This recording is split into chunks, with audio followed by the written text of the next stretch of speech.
tous, l'immigration, on connaît ça. 438 876 93 98. Tout savoir sur l'immigration, dites-vous? Ok. Cette émission de Vision Mac Service présentée par Jean-Denis, consultant en immigration, j'imagine aisément que vous avez un parent ou un ami qui projette d'immigrer au Canada ou qui entend tout simplement obtenir un visa de visiteur ou d'étudiant ici. Bon, c'est votre propre statut que vous voulez clarifier. Peu importe, vous avez choisi la bonne émission. Tout savoir sur l'immigration est présenté sur nos ondes le samedi entre 18 et 19 heures. Dites-le à tous, mais surtout, ne la manquez pas. Ne la manquez pas. Ne la manquez pas.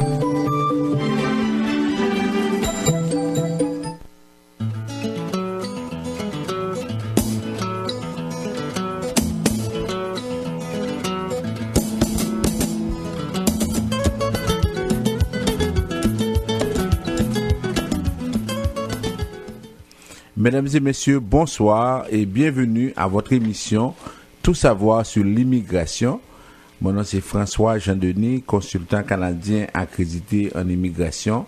À la mise en onde, Junie Limage. Au micro 2, Michel Jean, bonsoir. Bonsoir maître François Jean-Denis, bonsoir Junie. Bonsoir à vous tous et à vous toutes. Alors comme vous l'entendez, nous sommes là pour vous présenter votre émission Tout savoir sur l'immigration. Vous cherchez des réponses pour toutes vos questions concernant l'immigration. Maintenant, c'est le moment de ne pas vous faire déranger. Restez calme, écoutez-nous avec beaucoup d'attention. Nous aurons encore pour vous une très très belle émission aujourd'hui parce que là, de plus en plus, problèmes par-dessus des problèmes, beaucoup de turbulences au niveau de l'immigration. Alors restez là pour tout savoir concernant l'immigration. Alors nous voulons, comme d'habitude, saluer nos amis qui se trouvent un peu partout ici à Montréal, et à Ottawa, dans toutes les grandes villes du Canada, qui sont branchés parce que nous sommes une émission qui donne des informations sur l'immigration.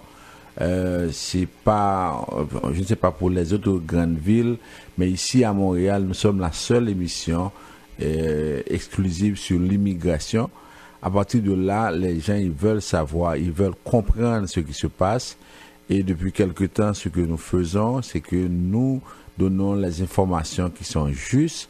Et ça veut dire que à ce moment-là, quand quelqu'un a besoin d'avoir l'heure juste, et la personne nous écoute parce que elle sait très bien que ce que nous disons ici est vrai. Alors, on salue également ceux qui nous écoutent aux États-Unis. Encore cette semaine, on en a parlé. Hier, on a pu voir à la télévision la sermentation de M. Donald Trump. Ensuite, TVA a fait sortir aussi des reportages des étudiants étrangers qui viennent ici en grand nombre à cause de l'arrivée de Donald Trump, à cause du dollar canadien qui est aussi très bas. Alors, on va en parler parce que on a quelques nouvelles là-dessus. On veut saluer aussi tous ceux qui sont au Chili, au Mexique, ceux qui nous écoutent. Il y en a qui ont posé des questions à partir de maintenant. Encore ce matin, on a eu des gens au Brésil, au Chili qui ont posé des questions. Est-ce que maintenant c'est possible de passer au niveau de la frontière? Est-ce que le mur est automatiquement créé? Alors, c'est autant de questions. C'est sûr que le mur n'est pas créé, c'est sûr que ça va prendre du temps. Mais ça soulève des questions assez importantes. C'est que on se retrouve avec des gens qui sont dans des endroits bien déterminés, mais qui ne vivent pas. Des gens qui sont là, qui attendent une solution. Cette solution-là va venir d'où? On ne sait pas, mais qui ne vivent pas, qui espèrent quelque chose. Et c'est vraiment difficile quand vous parlez à des gens, à des pères de famille, à des mères de famille qui ont laissé leur pays, qui se retrouvent sans travail, qui se retrouvent dans un pays où ils ne maîtrisent pas la langue, qui ont des enfants avec eux et qui souffrent toute cette situation-là. Il y en a qui ont vendu tout ce qu'ils avaient pour aller. C'était une aventure. Alors certains diraient que ils ont pris des risques. Oui, ce sont des risques qu'ils ont pris, peut-être que pas calculés, mais des risques. Et aujourd'hui, ils se retrouvent dans ça. C'est-à-dire, là, on est en train de penser à ces gens-là et on se demande si un jour, ils vont trouver une solution à leurs problèmes. On veut saluer ceux qui sont en Haïti. ceux qui nous écoutent, ils sont très nombreux, ils nous écoutent un peu partout en Haïti, dans tout le département du Sud et une partie de la Grand'Anse, ils nous écoutent avec Radio Macaya. Alors on salue le travail de Radio Macaya avec son directeur, Monsieur Clergé Raymond. Alors ceux qui sont dans le Sud, qui nous écoutent, qui commencent à se relever, des parents qui veulent envoyer leurs enfants ici pour étudier, on vous salue et on va vous donner des nouvelles ce soir. On salue également ceux qui sont dans le département du Sud-Est avec Radio Télé Express. On salue ceux qui sont dans la grande région de Port-au-Prince et surtout dans le Bar-Tibonite qui nous écoutent via Radio Solidarité avec M. Venel Romaret. Alors, vous êtes là, vous, chaque samedi, c'est ce que vous nous dites. Vous attendez à ce qu'on donne une nouvelle qui peut vous permettre de quitter immédiatement ce pays. C'est sûr que ça ne viendra pas comme ça. Mais souvent, ce que je vous dis, c'est que si vous avez un plan pour quitter ce pays, peut-être que ça va prendre quelques mois, ça va prendre quelques années.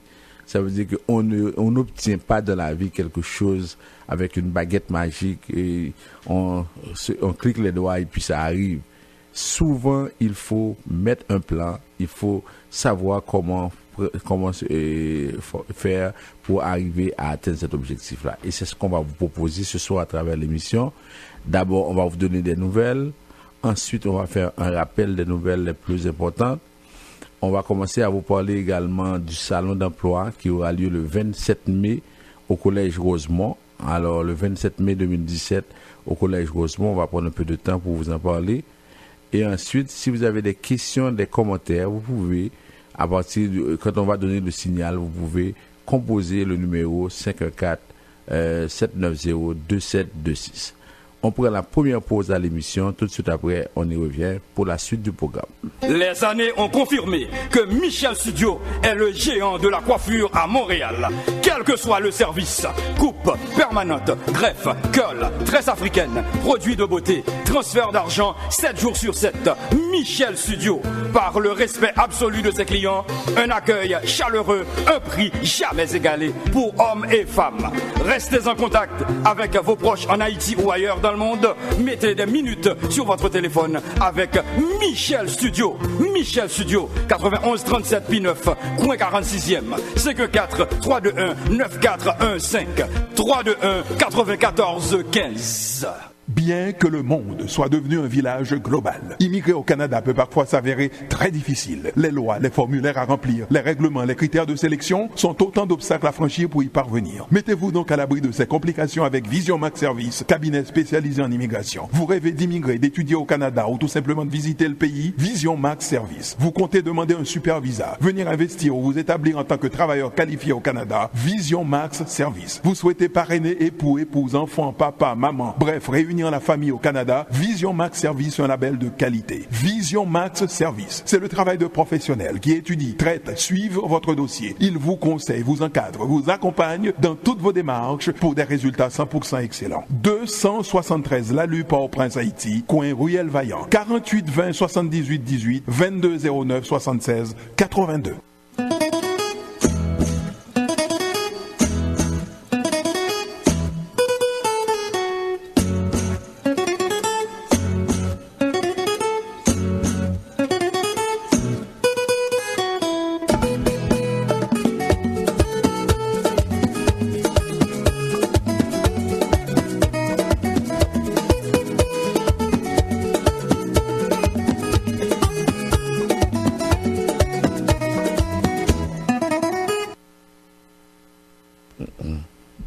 Vous suivez votre émission Tout savoir sur l'immigration. On vous rappelle les numéros de téléphone pour nous rejoindre. Le 438-876-9398. Le 438-876-9398. En Haïti, nous avons deux numéros pour nous rejoindre. Le 48-20-78-18.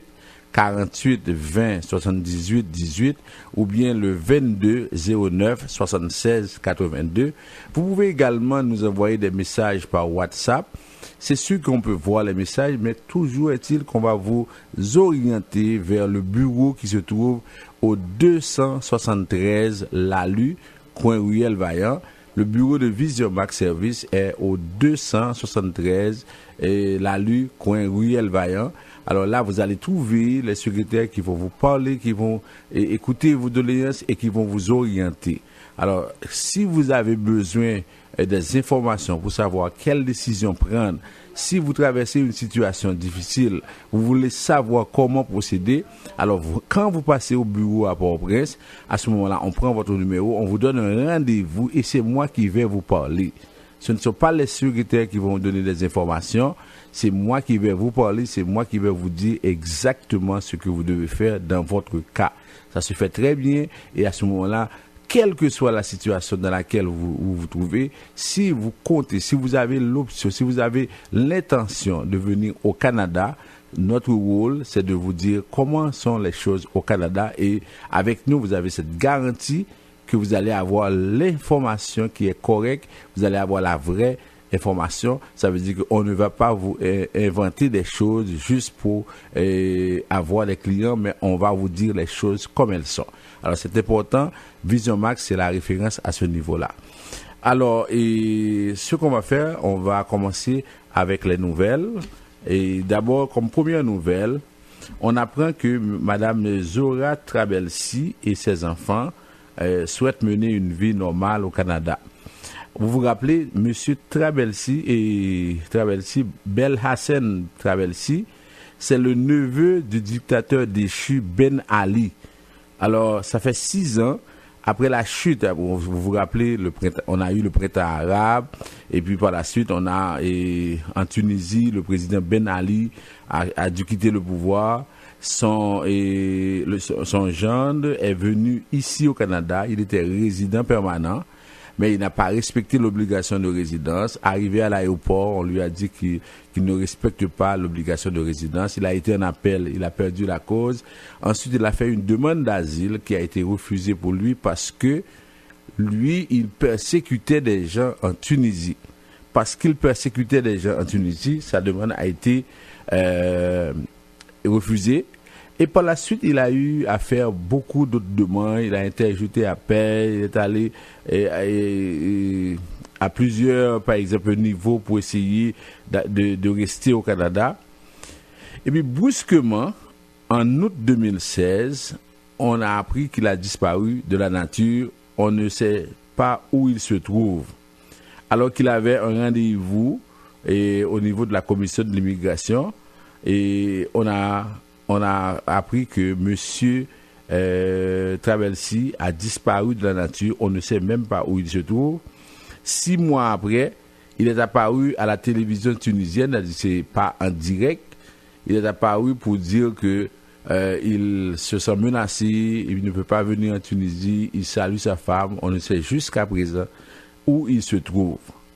Parallèlement, sa femme et ses enfants ont fait une demande d'asile pour le motif politique, opinion politique, cette demande-là a été acceptée et depuis cette date-là, la femme de M. Trabelsi et ses enfants sont au Canada. Mais ce qui arrive, c'est que lorsque la famille est venue il y a 6 ans au Canada, c'est que ce qui s'est passé, le gouvernement canadien avait gelé les fonds et de tous les comptes bancaires qu'avait cette famille-là au Canada, parce qu'on s'est dit que c'était du blanchiment d'argent, tout. Alors aujourd'hui, Madame Zora Trabelsi et ses enfants souhaitent mener une vie normale. Madame Trabelsi demande au gouvernement canadien, ça veut dire d'enlever le gel sur leurs avoirs, parce que elle dit que aujourd'hui, nous ne sommes pas en mesure de payer nos loyers. Et elle dit, je ne peux pas payer les droits de scolarité pour mes enfants, je ne peux pas régler les factures dans le compte, et les factures, par exemple, que je dois utiliser le compte d'une autre personne, je suis déprimé, et elle dit que ma détresse est psychologique et elle est profonde. Alors, ça fait la 3e tentative qu'elle fait auprès de la justice canadienne pour que les noms des Trabelsi soient retirés des responsables étrangers corrompus. Alors, elle dit qu'il y avait 123 personnes de nationalité tunisienne, selon le Toronto Star, dont les avoirs ont été initialement gelés par les autorités canadiennes. Actuellement, il y a 8 noms qui font partie de cette liste, y compris M. Belhacène Trabelsi et 5 membres de sa famille. Alors les seules personnes qui font partie de cette liste font partie de la famille Trabelsi. Alors là maintenant, elle demande qu'on fasse quelque chose. Alors on dit que il y a les affaires internationales du Canada. C'est la seule instance fédérale canadienne qui décide du gel des biens de responsables étrangers soupçonnés de corruption dans leur pays et n'ont pas toujours répondu à la demande de révision de jugement déposée par Zora Trabelsi et ses enfants. Alors voilà pour la situation de la famille Trabelsi, surtout de sa femme et ses enfants qui disent que leurs droits de réfugiés politiques sont violés parce que aujourd'hui ils n'ont pas droit, ils ne peuvent pas ouvrir des comptes, leurs avoirs sont gelés. Alors là, on sait que on avait émis l'ordre de déportation pour M. Trabelsen et qui devait retourner en Tunisie, mais je ne sais pas, par une baguette magique, il a disparu de la nature, on ne sait pas où il est passé. Et jusqu'à présent, au moment où l'on se parle, l'agence de services frontaliers n'a pas pu retrouver les traces de M. Trabelsi. Autre nouvelle, on apprend que les demandes d'admission d'étudiants américains sont en hausse au Canada. D'après TVA Nouvelles, en date du 19 janvier 2017, le nombre de jeunes Américains qui désirent étudier au Canada est en forte hausse depuis l'élection de Donald Trump. L'université McGill a remarqué un bond de 21% des demandes d'admission en provenance des États-Unis par rapport à l'an dernier. Du côté de l'université Concordia, la hausse est de 18%. Même l'université Laval à Québec a remarqué une hausse de 16% du trafic américain sur son site web. Je me suis dit, oui, on s'en va d'ici, a affirmé Al Miles, une étudiante en journaliste originaire du Texas, en entrevue à TVA Nouvelles. Elle possède la double citoyenneté et a choisi de poursuivre ses études 2700 km au nord, à Ottawa, où elle a de la famille. Alors pour les gens souvent qui disent que on ne peut pas avoir la double résidence, on ne peut pas avoir la double citoyenneté, alors c'est ne pas connaître les lois. Oui, on peut être citoyen américain, citoyen canadien. Cette dame-là a la double citoyenneté et elle a décidé de venir habiter ici au Canada. Et elle dit que ce n'est pas directement lié à l'arrivée de Donald Trump, mais cela a une certaine influence sur ma décision. Il y a des intervenants qui écartent toutefois le facteur Donald Trump. Ils croient plutôt que des facteurs économiques tels que la faiblesse du dollar canadien ou des frais de scolarité avantageux peuvent expliquer ce changement. Le trafic en provenance des États-Unis sur le site web de Citoyenneté et Immigration Canada avait fait un bond spectaculaire à la suite de l'élection de Donald Trump en novembre dernier. Il est revenu à la normale depuis. On se rappelle également sur l'île du Cap-Breton, on avait invité tous les Américains qui n'aiment pas ou qui n'aimaient pas Donald Trump à venir s'installer. En date d'aujourd'hui, il y a seulement 5 Américains qui se sont installés de façon temporaire sur l'île du Cap-Breton. Maintenant, on passe à une autre chose. On apprend que des marins canadiens se disent supplantés par des travailleurs étrangers à Terre-Neuve et Labrador. On sait que c'est la rhétorique. Et dès qu'on ne peut pas trouver de travail, ce sont les immigrants qui sont responsables. Un groupe de travailleurs d'entretien de navires à Terre-Neuve et Labrador demande au gouvernement fédéral de limiter l'embauche de travailleurs étrangers. Ils affirment que des étrangers sont en train de les remplacer sur des navires canadiens alors qu'eux sont sans travail. Une douzaine de ces travailleurs se sont présentés devant le bureau du député libéral Seamus O'Regan à Saint-Jean et à Terre-Neuve jeudi. Alors ils ont dit que les travailleurs étrangers ne sont pas toujours bien formés, ce qui pose un risque à l'environnement et met la sécurité des membres d'équipage en jeu. Et Chris Goss, un des représentants du groupe, soutient que certaines entreprises exploitent ces travailleurs et ne respectent pas les normes de travail canadiennes. Les manifestants voulaient notamment appuyer les 104 employés de l'entreprise Woolworths Coastal Shipping, mis à pied avant Noël. Selon le syndicat international des gens de la mer du Canada, les marins canadiens ont été remplacés par des travailleurs étrangers. L'entreprise Terre-Neuvième a enregistré une partie de sa flotte à l'étranger pour lui permettre de naviguer sous un pavillon de complaisance. Ces navires peuvent alors embaucher des marins de l'étranger. Alors c'est sûr que on n'a pas toutes les données. C'est sûr que lorsque des gens viennent pour travailler ici, ils ne sont pas toujours bien vus, ou bien ils sont bien vus si jamais les gens d'ici ne veulent pas faire ce type de travail-là. Mais chaque fois que les immigrants, les gens qui arrivent ici veulent travailler, c'est souvent ils prennent le travail de ceux qui sont ici. Quand ils ne veulent pas travailler, ou bien quand ils vont à l'aide sociale, ils ne sont pas reçus. Ça veut dire que dans tous les cas, ils sont toujours responsables de ce qui se fait. Alors là, on dit, bon, finalement, dans ce cas-ci, on dit qu'on ne devrait pas embaucher autant de travailleurs étrangers à Terre-Neuve dans le domaine, dans ce domaine-là, parce qu'il y a des employés, il y a des Canadiens qui sont sur place, qui ne travaillent pas. Autre nouvelle, là, je parle de parrainage des réfugiés en 2017. Vous vous rappelez, parce que ça a créé un peu de confusion. Il y en a qui se sont dit, par exemple, est-ce que c'est... avant, on pensait que c'était le parrainage en général. Alors, le Conseil canadien pour les réfugiés a apporté une clarification de la situation concernant le parrainage privé des réfugiés en 2017 à la suite d'une série d'annonces. Alors, on sait qu'au niveau du Québec, à partir du 27 janvier 2017, aucune nouvelle demande de parrainage privé ne peut être soumise au Québec par quelconque type de groupe de parrainage. Aucune date n'a été prévue pour la levée de cette suspension. Dans le reste du Canada, les signataires d'entente de parrainage peuvent déposer collectivement en 2017 des demandes visant un total de 7 500 personnes. Il n'y a pas de restriction concernant la nationalité des personnes parrainées ni la région dans laquelle elles se trouvent, contrairement aux dernières années.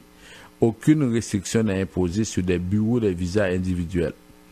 Chaque signataire d'entente de parrainage individuel se verra attribuer un certain nombre des 7 500 places. OK? Le groupe des 5 et les répondants communautaires continuent d'être limités au parrainage de personnes ayant un document prouvant qu'elles ont le statut de réfugiés délivré par le Haut Commissariat des Nations Unies pour les réfugiés, HCR, soit par le pays dans lequel elles se trouvent. Une exception à cette règle s'applique aux Syriens et aux Irakiens. Il y a maintenant une limite à 1000 Syriens et Irakiens qui peuvent bénéficier de cette exemption à compter du 19 décembre 2016. Il est à noter qu'il est très peu probable que les personnes visées par une demande de parrainage déposée en 2017 arriveront en 2017. Même 2018 est compromise. Alors c'est ça la situation. Et on dit qu'il y a dans le plan fédéral des niveaux d'immigration, le gouvernement avait fixé une cible de 16 000 réfugiés parrainés qui devront arriver au Canada, incluant le Québec. De ce total, 4 400 devront être réinstallés au Québec selon le plan d'immigration du Québec. Il est évident que parmi les 45 000 personnes en attente, beaucoup ne verront pas leur demande finalisée en 2017. L'ancien ministre de l'immigration, M. McKellen, avait promis de finaliser au plus tard, au début de 2017, toutes les demandes de parrainage des Syriens soumises avant le 31 mars 2016. Maintenant, on passe... on sait qu'au niveau du Canada, il y a le Parti conservateur qui est en train de faire la course à la chefferie. Et on sait que les conservateurs, au niveau de l'immigration, sont très à droite. Ça veut dire qu'on veut réduire le nombre d'immigrants, on veut réduire le nombre de réfugiés, réduire le nombre de personnes pour les demandes humanitaires. Alors, on a M. Maxime Bernier, qui est un candidat.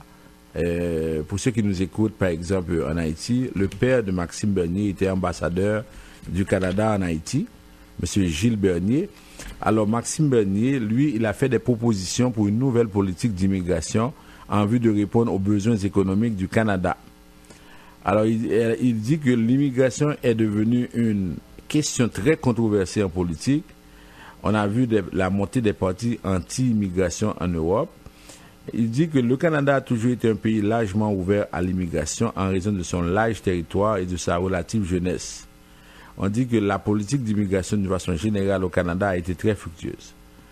Et le Canada n'a pas été à l'abri des conflits, des tensions sociales qui se produisent ailleurs. Mais on ne peut pas éviter cette tension si on s'éloigne des extrêmes idéologiques et si on ne revient pas à un principe fondamental. L'objectif primordial de la politique d'immigration du Canada doit être de répondre aux besoins économiques du pays. Alors vous voyez, c'est ça le point de vue conservateur. L'objectif primordial de la politique d'immigration du Canada doit être de répondre aux besoins économiques du pays. On ne dit pas le contraire, mais cependant, il y a aussi les aspects humanitaires, on a les cas des réfugiés, parce que ces gens-là qui arrivent, ils n'ont pas grand-chose à offrir au point de vue économique dans la conception de ces conservateurs. Alors, il dit on doit répondre aux besoins des secteurs où il existe une pénurie de main-d'œuvre spécialisée et plus généralement contribuer à augmenter le nombre de jeunes travailleurs dans une société qui vieillit rapidement. Trop peu d'immigration signifie qu'on n'obtient pas autant de ces avantages économiques qu'on peut, mais trop d'immigration comporte aussi des dangers. Alors, la politique d'immigration ne devrait pas viser à changer de force le caractère culturel et le tissu social du Canada, comme souhaitent les partisans radicaux du multiculturalisme. Ok, c'est M. Maxime Bernier qui dit que on ne devrait pas avoir 300 000 immigrants par année. On devrait réduire ce nombre-là et arriver à 250 000. Ça, c'est la proposition de l'un des candidats à la chefferie du Parti conservateur. C'est le parti qui a gouverné avant l'arrivée de M. Justin Trudeau. L'ancien chef s'appelait M. Stephen Harper. On est maintenant au niveau du Québec. On a un autre chef de nouveau parti qui s'appelle Bernard Rambaud-Gauthier, qui est intervenu dernièrement et qui a dit tout haut ce que beaucoup de gens pensent ici. Il a dit que il a parlé de l'immigration. Il dit qu'il est contre l'immigration en masse. Il dit qu'il préfère aider son propre enfant avant d'aider un inconnu. Il dit c'est sûr que tantôt il va y en avoir trop. On a tous des parents qui vivent dans des boîtes de carton en dessus d'un pont.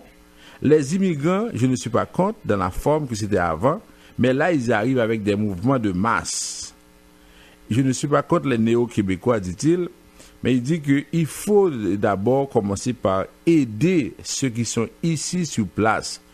Il y a des Québécois qui souffrent, qui ont des problèmes, qui ne peuvent pas vivre, alors qu'on est en train d'aider des Syriens, des Irakiens, on est en train d'aider tout le monde, alors qu'on laisse de côté, par exemple, ces gens qui vivent dans des situations difficiles. Alors, lui qui est chef de parti dit non, il ne veut pas. Alors, ça, c'est un parti qui vient juste de commencer, et puis un parti un peu marginal pour le moment. Alors, avec ça, il a donné son opinion, mais c'est ce qu'il a dit, reflète à bien des égards l'opinion d'une bonne partie de la population qui pense qu'on aide trop de gens. Il faudrait d'abord aider ceux qui sont sur place ici. Autre chose, et au Québec, on apprend aussi dans le travail des immigrants, il y a beaucoup de discrimination, ça c'est pas nouveau. On dit que les nouveaux arrivants font l'objet de discrimination sur le marché du travail et cette situation est pire au Québec qu'ailleurs au Canada, selon la note que l'Institut de recherche et d'information socio-économique a publiée mardi dernier. Il y a des biais discriminatoires à l'embauche et quand on compare la situation des immigrants au Québec et dans les autres provinces canadiennes, on remarque que c'est ici que leur situation est la plus difficile, souligne l'auteur de la recherche Julia Posca en entrevue avec la presse canadienne. Alors, dernière chose pour terminer, on a par exemple la campagne de promotion Apprendre le français, c'est gratuit et c'est gagnant. C'est la ministre de l'Immigration du Québec qui a présenté cette initiative pour promouvoir l'offre en francisation auprès des personnes immigrantes. Alors, elle dit que le français, c'est un vecteur d'intégration sociale, économique et culturelle, et ainsi qu'un motif de fierté pour les Québécois de toutes origines. L'apprentissage de la langue est une condition essentielle à la participation des personnes immigrantes à la vie collective.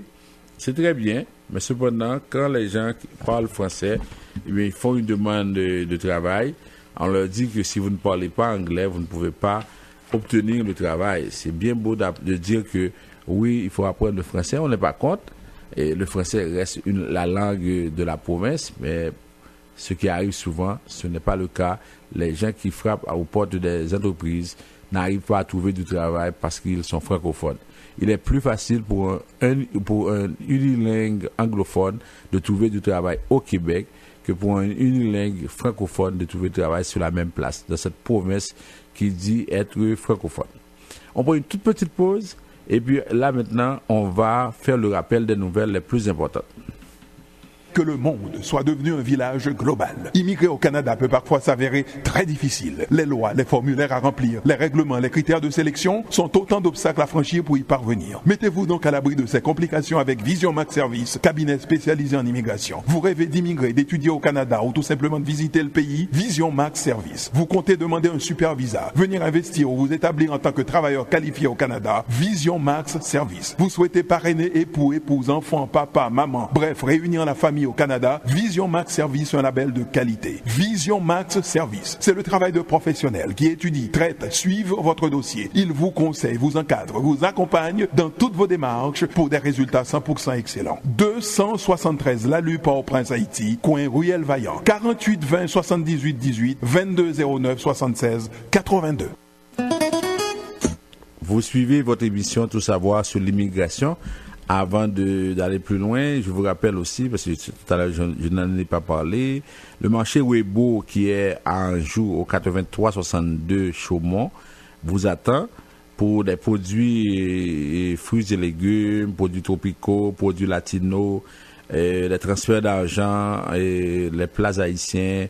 Il y a un comptoir casse-croûte. Alors vous passez au marché Weibo parce que cette semaine-là, on a eu un échange, on a parlé un peu de ça. Il a dit oui, il y a des gens qui sont passés pour marcher Weibo. Alors c'est le 514-493-9745, 514-493-9745.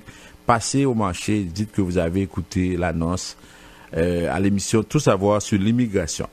Alors on fait le rappel des nouvelles les plus importantes. D'abord pour les lettres d'invitation. Pour les gens qui veulent, par exemple, venir ici au Canada, souvent à l'étranger, vous dites que vous n'avez pas de parents et vous ne savez pas ce que vous devez faire pour les lettres d'invitation. Alors, quand vous nous appelez, nous allons vous expliquer comment procéder. Si un parent ne veut pas vous donner une lettre d'invitation, on a d'autres options pour vous et on va vous aider, on va vous expliquer ce que vous pouvez faire pour cette lettre d'invitation. Et en même temps, si vous êtes ici, vous voulez savoir ce qu'on met en général dans une lettre d'invitation, vous passez nous voir, on va vous donner des conseils parce que souvent, dans la lettre d'invitation, vous êtes en train de dire des choses qui sont très contradictoires, qui vont déranger, qui vont nuire à la demande de visa de visiteurs. Alors pour les visas de visiteurs, là maintenant, on met le cap pour les fêtes de Pâques. Ça veut dire que là, très bientôt, on a, par exemple, c'est en avril, ça veut dire que vous avez l'intention de faire une demande pour inviter vos parents, vos amis à venir vous voir pour la fête de Pâques. Ce qui est important, c'est que vous pouvez à ce moment-là vous nous contacter et nous, comme d'habitude, on va vous renseigner, on va vous aider, on va vous donner les bons conseils pour cet événement-là. Et en même temps, si vous voulez aussi pour la fête des mères, pour d'autres occasions, on est prêt à vous aider, à vous encadrer. Et on a toujours la même consigne. Si on voit que vous ne répondez pas aux critères, par exemple, on répète pour les jeunes de 22 ans, de 25 ans qui veulent prendre une chance, on ne prend pas de chance avec nous à Vision Max Service. Ça veut dire, on vous dit, on sait déjà que ça ne fonctionnera pas et on va vous le dire. Okay? Lorsque vous venez nous voir, on analyse votre situation et on sait que ce dossier-là peut répondre aux normes du bureau des visas et on vous dit oui, vous pouvez faire la demande. Mais quand on vous dit que ce dossier répond aux normes, ça ne veut pas dire qu'on va vous donner le visa parce que ça dépend de l'agent des visas. Mais l'agent des visas choisit toujours parmi les dossiers qui répondent aux normes pour donner des visas. Alors, c'est ça l'avantage avec nous. Vous venez nous voir et nous vous donnons l'heure juste, nous vous expliquons la situation afin que vous puissiez prendre les bonnes décisions. Maintenant, pour le permis d'études. Pour ceux qui sont à l'écoute, il y a des parents qui ont pris des résolutions pour la fin de l'année. N'oubliez pas, aujourd'hui, on est déjà le 21 janvier. Ok, d'ici 9 jours, 10 jours, ce sera la fin du mois de janvier. Alors vous voyez que ça ne vous attend pas, ça veut dire que c'est rapide. Immédiatement, le temps il file et si vous ne prenez pas les bonnes décisions, ce qui va se passer, c'est que vous allez encore là, au mois de mars, dire, j'aurai le temps parce qu'il y a encore 9 mois. Au mois de juin, oui, j'aurai le temps, il y a encore 6 mois. Et au mois de décembre, j'aurai le temps, il y aura 30 jours. Alors, pour ceux qui doivent agir, ceux qui doivent passer à l'action, c'est immédiatement. C'est-à-dire, il n'y a pas de procrastination. Vous avez quelque chose à faire, c'est maintenant qu'il faut faire. Ne dites pas que vous aurez le temps, demain je vais essayer. Non, maintenant. Vous avez quelqu'un à appeler, appelez-le maintenant. Si la personne n'est pas disponible, vous aurez un message disant que la personne n'est pas disponible. Ne dites, peut-être que cette personne adore, peut-être qu'elle n'est pas là. Non, il n'y a pas de peut-être, vous appelez et à ce moment-là, vous avez la réponse. Alors, c'est comme ça dans la vie. Ça veut dire, vous voulez faire venir quelqu'un pour étudier, ou bien vous êtes à l'étranger, vous voulez venir étudier, alors vous avez à proposer quelque chose à vos parents qui sont ici. Alors je dis souvent à ces gens-là, quand je leur parle de l'étranger, n'appelez pas vos parents pour leur dire, envoyez-moi $100 pour acheter un téléphone, envoyez-moi $200, j'ai besoin d'acheter des pantalons, j'ai besoin d'acheter des vêtements. Appelez ces parents-là, dites-leur, oui, je sais que ce n'est pas facile pour vous, c'est pas que vous avez beaucoup d'argent, mais j'aimerais vous demander un service. Moi, j'aimerais venir ici pour étudier. Au lieu de me donner un poisson chaque jour, apprenez-moi à pêcher, aidez-moi à étudier. Alors, je suis prêt à choisir un programme et je vous donne cette garantie-là. Je vais étudier, je vais m'organiser. Par la suite, je pourrai prendre en charge mes parents qui sont là-bas. Au moins, si vous dites ça à quelqu'un qui est ici, il peut trouver les moyens pour vous aider. Mais quand vous l'appelez pour lui dire, vous savez, oui, j'ai besoin de $100 pour mon téléphone. Alors, chaque mois, vous allez avoir besoin de $100 pour le téléphone. Ça, c'est pas une demande qui est vraiment correcte. Alors, c'est ça qu'on vous dit. Quand vous venez nous voir ici, ou bien quand vous nous appelez à l'étranger, on vous explique. On est en contact, en réseau avec plus de 30 écoles ici au Canada, ici au Québec. Il y a près de 30 000 domaines de formation que vous pouvez avoir. Alors, quand vous voulez étudier, nous, on est capable de vous dire, voici combien ça va vous coûter. Et avec ça, on fait les choix et on analyse avec vous. On vous dit si oui ou non, c'est possible d'étudier. Maintenant, pour la carte de résidence également, encore les gens qui font les demandes de carte et quand ils sont devenus résidents, surveillez bien les courriels que l'immigration vous envoie. Si les photos ne sont pas correctes, il faut à ce moment-là refaire les photos et ensuite organisez-vous pour vous assurer que tout est correct. Ça veut dire que vous avez, par exemple, votre carte qui est à jour avant de voyager. Pour la citoyenneté, pour ceux qui nous appellent pour demander est-ce que la loi a encore été votée, non, pas encore, il faut attendre. Lorsque ce sera fait, nous allons vous avertir. Pour le programme de travailleurs qualifiés, on dit aux gens, au mois de mars, Immigration Québec, avant mars, il va annoncer une date au mois de mars pour envoyer des demandes. Alors, si vous êtes qualifié, et si vous avez déjà passé votre examen de français, tout ça, à ce moment-là, on peut créer le profil et puis on peut travailler avec vous. Mais toujours, il faut savoir que quand on va donner cette date-là, on n'a aucune garantie que votre demande pourra être soumise parce que c'est l'effet du hasard. Ça veut dire que tout le monde est branché. On va choisir par exemple 5000 personnes. Il y a 80 000 personnes branchées. Vous êtes d'accord qu'il y a 75 000 qui ne pourront pas envoyer. Alors qui sont ces 75 000? C'est peut-être vous, c'est peut-être moi, c'est peut-être l'autre. Alors on ne sait pas. Alors si vous êtes patient, si vous pouvez attendre, oui, on peut trouver une solution avec ça. Maintenant, pour la question d'asile, pour ceux qui veulent par exemple faire des demandes d'asile, mais qui sont ici, qui se posent des questions, parce que souvent c'est ce qui arrive.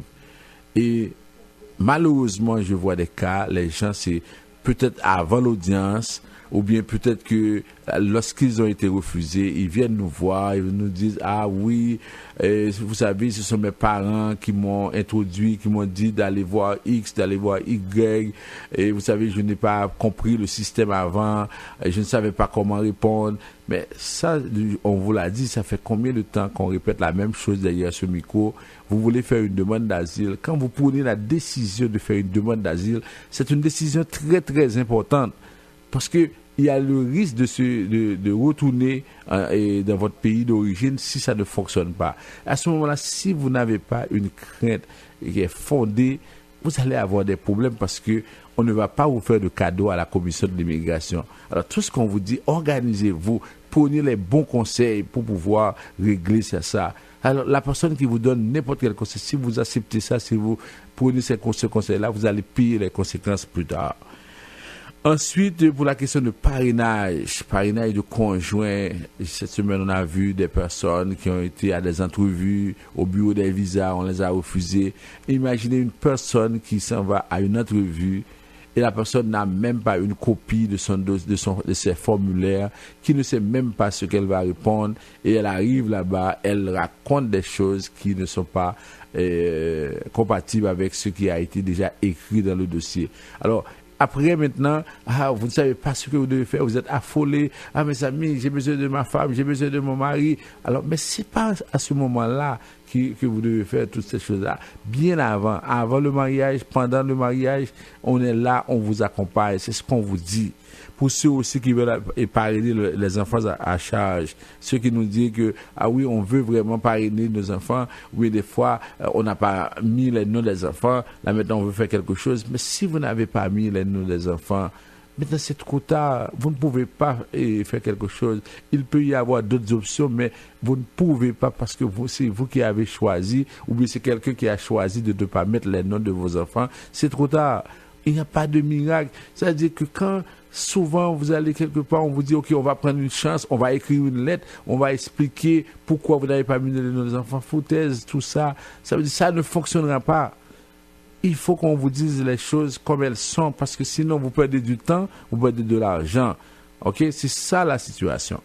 Et maintenant, pour le parrainage de parents, on sait que depuis le 3 janvier jusqu'au 2 février, vous êtes capable, on vous demande d'aller en ligne pour soumettre l'avis de détention. Alors, on a dit à plusieurs reprises, et certains nous ont écoutés, si vous voulez parrainer vos frères, vos sœurs, vos cousins, n'allez pas appliquer, n'allez pas envoyer une demande en ligne sur l'avis de détention. On parle de parrainage de parents et de grands-parents. OK? Parce que avant cette décision-là, on a eu, par exemple, on donne les conditions pour parrainer le frère, la sœur. Alors, rien n'a changé depuis cette date-là. Alors, si vous étiez capable de parrainer avant, vous êtes capable de parrainer maintenant. Alors, tout ce qu'on vous dit, c'est-à-dire que quand vous allez remplir en ligne pour vos frères, vos cousins, maintenant il va y avoir beaucoup de gens qui vont remplir. Et comme c'est une loterie, on va choisir au hasard 10 000.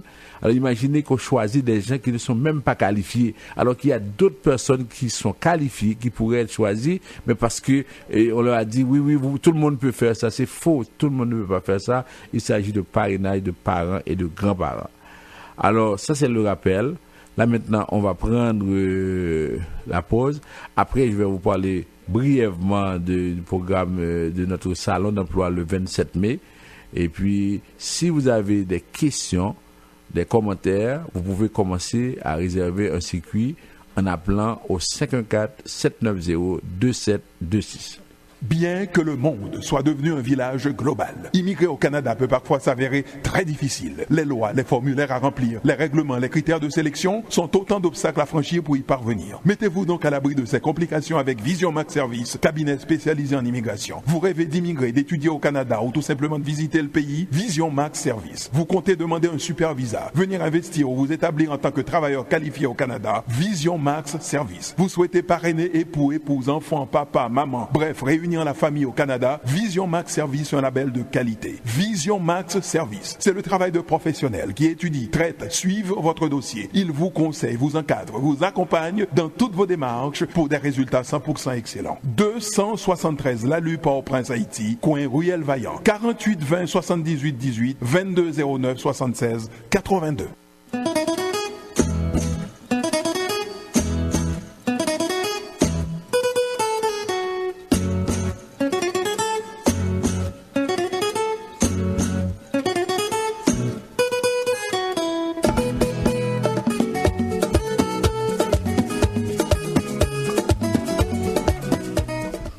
Vous suivez votre émission Tout savoir sur l'immigration et on vous rappelle les numéros de téléphone pour nous rejoindre. En Haïti, c'est le 48 20 78 18 Et puis, c'est le 2209 76 82, ou bien par WhatsApp, ou bien vous pouvez aller sur le site www.visionmaxservice.com. Vous pouvez également envoyer des courriels à l'adresse info@visionmaxservice.com. Ici, c'est le 438-876-9398, 438-876-93-98. Alors, vous rappelez une dernière fois que le marché Weibo vous attend au 83-62 Chaumont à Anjou. Si vous voulez magasiner, vous voulez acheter vos fruits et légumes, les produits tropicaux, les produits latinos, les produits africains, vous voulez faire le transfert d'argent, vous pouvez commander des plats haïtiens, alors passez au 83-62 Chaumont à Anjou, ou bien composez le 514-493-9745, et puis là vous allez pouvoir parler au propriétaire, vous allez trouver tout ce dont vous avez besoin. Maintenant, on continue, et avant de passer à Michel qui est déjà là, je vous rappelle que le 27 mai, au collège Rosemont, de 9h à 5h, on va avoir la 3e édition du Salon d'emploi, de la diversité et de l'intégration. Alors, déjà à ce salon, c'est la 3e édition, comme j'ai dit, on a la possibilité d'avoir des employeurs, des personnes, des exposants qui vont pouvoir vous donner du travail. On a d'abord des donneurs d'emploi. On a en même temps des entreprises qui vont vous aider à créer votre entreprise. On a également des institutions parapubliques. On va avoir, et déjà, on fait les démarches pour avoir, par exemple, Emploi Québec, Service Canada, STM. On est en train de faire les démarches. On veut vraiment donner la possibilité à beaucoup de personnes non seulement de pouvoir travailler, d'avoir un emploi. On va mettre les employés, les exposants sur place pour vous aider à trouver du travail. Et pour ceux qui ne peuvent pas trouver du travail, ou bien qui n'ont pas la capacité, ou bien qui ne veulent pas travailler maintenant, on a aussi des centres d'enseignement qui vont expliquer, qui vont donner des formations de base. Madame Sarah Savoie, comme conseillère en orientation, va vous expliquer dans quel domaine vous pouvez vous inscrire. Elle va vous permettre d'avoir un profil de vous, et là maintenant vous allez pouvoir, il y a des écoles qui vont offrir des formations dans tous les domaines. On va essayer d'avoir quelques écoles, des écoles professionnelles, on va avoir aussi quelques universités pour vous permettre de faire des choix bien déterminés. Et en même temps, on a aussi des entreprises qui vont vous dire comment vous pouvez créer votre entreprise. Parce que si votre emploi n'existe pas, alors créez-le. C'est parce que c'est ça aussi comme possibilité. Souvent, nous sommes en train de chercher des emplois, mais nous ne faisons pas travailler notre imagination assez au point de créer notre entreprise. Alors, ça veut dire que là, vous avez la possibilité de savoir comment créer, comment démarrer, comment se lancer en affaires, comment démarrer une entreprise. Alors là, on va vous donner toutes ces possibilités-là, et on veut aussi s'organiser pour avoir des gens qui ont réussi, qui peuvent vous parler. Et cette année, la porte-parole de l'événement sera la présidente du Congrès maghrébin. C'est elle qui va être là, et au fur et à mesure, vous allez pouvoir l'entendre. On va faire de notre mieux pour avoir le plus de gens possible au collège Rosemont le samedi 27 mai. Il va faire beau. Samedi 27 mai, on sera déjà au printemps. Alors, organisez-vous, préparez-vous, les CV, tout ça. On va faire d'autres annonces, et probablement on aura des émissions là-dessus, et vous allez pouvoir trouver toutes les réponses à vos questions. Alors maintenant, Michel... Oui, on va poser quand même... on va essayer de moins de questions possibles, parce qu'il y a beaucoup de gens qui veulent réagir, et des gens qui veulent poser des questions. Donc, alors d'abord, il y a l'adresse en Haïti, c'est l'adresse du bureau, le nouveau bureau 273 La Lue, au coin de Ruelle Vaillant. 273 La Lue, au coin de Ruelle Vaillant. Le téléphone en Haïti, 48 20 78 18, parce que les gens disent qu'on donne trop vite le numéro de téléphone. Et 48 20 78 18. Et puis, il y a une question d'Haïti. Alors, Maître Jean-Denis, d'abord, je tiens à vous féliciter pour cette belle émission. Actuellement, je suis en train de vous écouter via la radio Solidarité et à Port-au-Prince avec ma sœur qui vit à Montréal. Alors, présentement, nous sommes en train de vous écouter l'émission et tout savoir sur l'immigration. Maître Jean-Denis, ma sœur aimerait ça m'aider. Alors, elle entend que vous venez de dire c'est mieux de donner d'aider à quelqu'un à pêcher que de lui donner un poisson. Elle est prête à m'aider à payer des études pour moi. Ça peut commencer à partir de combien selon votre expérience si ma sœur veut payer une école pour moi à Montréal? Ok, cette information ne suffit pas et pour cette personne-là, ne suffit pas pour sa sœur pour pouvoir prendre une décision. Alors, on a toujours dit, une fois qu'on a lancé le message, si ce monsieur-là, ou bien si sa sœur, si les deux, par exemple, ils veulent, par exemple, prendre une décision, ou bien sa sœur qui est ici appelle au bureau, prend un rendez-vous, ou bien lui qui est en Haïti, lui, il passe au bureau lundi et demande un rendez-vous avec moi, on aura tous les détails, ok? Même si je vous dis que ça coûte 10 000, ça coûte 15 000, ça coûte 20 000, ça ne veut absolument rien dire. Alors, ça veut dire qu'il faut prendre le temps de discuter, d'analyser votre situation pour déterminer si oui ou non vous êtes capable de faire la demande. Il y en a qui viennent ici, qui viennent de la Chine, ça coûte 80 000, ils ont les moyens. Il y en a qui viennent en Haïti, qui ça coûte 60 000, ils ont les moyens. Mais il y en a qui peuvent être aussi ailleurs, ça coûte 10 000, mais ils n'ont pas les moyens. Ça veut dire que la question de combien ça coûte, c'est pas l'information indispensable, nécessaire pour prendre une décision. Alors, ils doivent nous appeler soit ici, soit en Haïti pour prendre une décision. Bon, Maître Jean-Denis, présentement, j'ai ma sœur et mon frère qui écoutent l'émission actuellement. Et mon frère et ma sœur, les deux aimeraient ça rentrer à Montréal. Bon, là, je les ai dit, je ne sais pas si c'est possible pour moi de les parrainer. Ils sont âgés plus de 30 ans. Ils sont en train d'écouter l'émission. Là, vous allez répondre pour moi. Est-ce que c'est possible? Est-ce que je suis en mesure de parrainer ma sœur et mon frère qui a plus de 30 ans actuellement? Ils vivent en Haïti. Ils sont en train d'écouter l'émission. Oui, c'est ça. Cette question-là, on me l'a posée plusieurs fois et souvent, on me demande de répondre ça aux gens qui sont là-bas parce que les gens qui sont là-bas pensent qu'on peut parrainer quelqu'un de 90 ans. Cette personne dit ça, Michel, ça va faire mon bonheur. Ils sont en train d'écouter. Oui. J'aurais préféré que c'est vous-même qui répondez à cette question. Bon, alors, la loi canadienne sur l'immigration dit pour parrainer un frère, pour parrainer une sœur, il y a des conditions essentielles. Premièrement, la personne doit être âgée de moins de 18 ans. La personne doit être âgée de moins de 18 ans. Si on a 30 ans, c'est non. Deuxièmement, la personne doit être orpheline, ça veut dire que ne pas avoir de père, ne pas avoir de mère. Souvent, les gens me disent, ah oui, mais elle a un père, mais ce père-là, c'est un vagabond, c'est quelqu'un qui... Oui, c'est un fou, on ne sait même pas où il est. Le père n'est pas mort, la personne n'est pas orphelin, c'est clair, ok? Orphelin, ça veut dire que les deux sont morts, ok? Ensuite, il faut que la personne, par exemple, le frère, la sœur, ne pas avoir d'enfant, ne pas être marié, c'est ça. Alors pour ces gens-là, pour son frère qui écoute ou bien sa sœur qui écoute en Haïti, votre sœur ne peut rien faire pour vous, ok?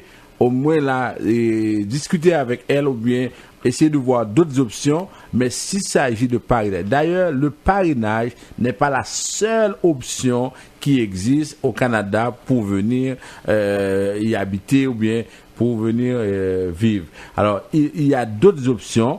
Votre sœur peut ne pas pouvoir vous parrainer, mais il y a des options qui existent. Alors, demandez-lui de venir nous voir ou bien prenez un rendez-vous à partir du bureau en Haïti. On va vous donner toutes les options. Vous allez discuter à votre sœur, ok? Bon, là, il ne nous reste pas beaucoup de temps. Alors, nous allons demander aux gens qui aimeraient ça nous appeler directement. Le téléphone, vous pouvez commencer à composer 514-790-2726. 514-790-2726. Essayez d'être précis, nous n'avons vraiment pas beaucoup de temps. Oui, tout à fait. Alors, j'ai eu entre-temps des questions, toujours sur le parrainage de conjoints. Alors, les gens m'ont dit, il y a quelqu'un qui m'a envoyé un texto pour me dire, est-ce que maintenant, ça prend moins de temps? Est-ce que on peut parrainer? On a entendu dire que ça va prendre 6 mois, 8 mois. Alors, dans sa dernière déclaration sur ce dossier-là, l'ancien ministre de l'Immigration, M.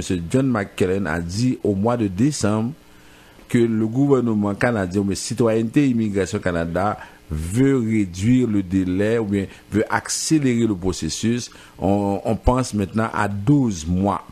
Quand on dit 12 mois, c'est pour les cas qui sont, entre guillemets, simples, et plus de 12 mois pour les cas qui sont plus complexes. Alors, le ministre avait dit à l'époque que 80% des cas déposés devraient être considérés comme simples et les 20% devraient prendre plus de 12 mois. Alors, comment ça se fait? Comment ça va se faire? On ne sait pas. Alors, il faut attendre. Alors, pour ceux aussi qui appellent pour dire, est-ce qu'au niveau de l'immigration, au niveau de l'ambassade, par exemple, à Port-au-Prince, pour les délais, on nous fait signe qu'il y a quelqu'un en ligne, on va prendre cette personne-là et puis après on va revenir à cette information-là. Comment faire pour accélérer un dossier qui est au bureau des visas à Port-au-Prince? Vision Max Service, bonsoir. Oui, bonsoir. Bonsoir, ça va bien? Oui, bien pour vous. Oui, ça va.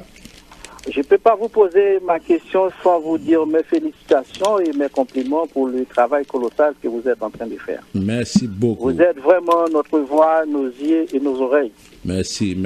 Alors, sur ce, la dernière fois, il y a quelqu'un qui m'a envoyé un texto sur mon téléphone. Mm-hmm. Mais lisant le texto, ça dit qu'il y a une agence de placement qui devrait être en train de recruter du monde en Haïti. Mais là, je me suis posé une question, la question est la suivante. Il y aurait quelque chose comme un programme comme ça qui aurait existé. Est-ce que vous ne seriez pas la première personne à être au courant? Bon, c'est sûr. Alors, oui, c'est sûr que... La suite, c'est que il y a quelqu'un qui appelle à ce numéro. La personne réclame $550 pour une inscription. Si ça, au total, ça fait environ $2,050 américains, environ $3,000 canadiens. Alors, étant donné que vous êtes réellement notre défenseur, je me demande, est-ce que vous ne pourriez pas faire une façon pour pouvoir vérifier ça avec l'immigration? Ça ferait notre bonheur. Bon, et je peux déjà vous dire qu'il n'y a pas actuellement, au moment où l'on se parle, il n'y a pas de programme spécial pour Haïti en immigration au Canada.